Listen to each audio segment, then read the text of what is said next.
स्थानिक स्वराज्य संस्थेच्या निवडणूक ओबीसी आरक्षणाबाबतची सर्वोच्च न्यायालयातील सुनावणी आता मंगळवार दिनांक 25 रोजी होणार. स्थानिक स्वराज्य संस्थांच्या निवडणुकावर पुन्हा टांगती तलवार.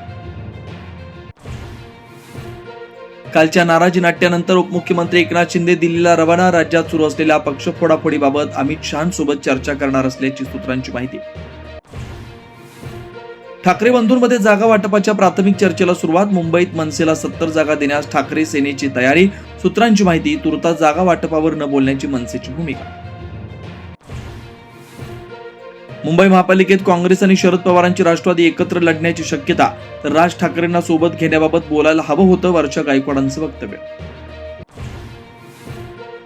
रत्नागिरीत राणेविरुद्ध सर्वपक्षीय सामना रंगण्याची शक्यता, आता युती होणं शक्य वाटत नाही, उदय सामंत यांचं विधान. तर जनता आमच्याच बाजूने कौल देणार, नितेश राणेंना विश्वास.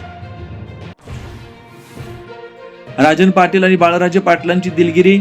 मुलगा भावनेच्या भरात बोलला असेल, पार्थ व जय पवार समजून माफ करावं, राजन पाटलांची विनंती. बाळराजे पाटलांनी थेट अजित पवारांना दिलं होतं चॅलेंज. नागपूर जिल्ह्यातील काँग्रेसच्या 200 पदाधिकारी कार्यकर्त्यांचे राजीनामे. वरिष्ठ नेत्यांनी मर्जीतील नेत्यांना उमेदवारी दिल्याचा गंभीर आरोप.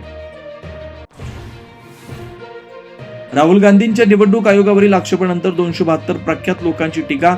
घटनात्मक संस्थांविरुद्ध विखारी प्रचार सुरू असल्याचा आरोप.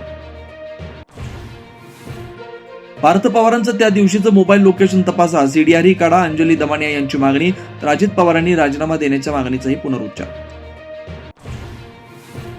बाबा सिद्दीकी हत्या प्रकरणातील मुख्य आरोपी अनमोल बिश्नोईला अमेरिकेनं केलं हद्दपार. दिल्लीत येताच एनआयएनं घेतलं ताब्यात.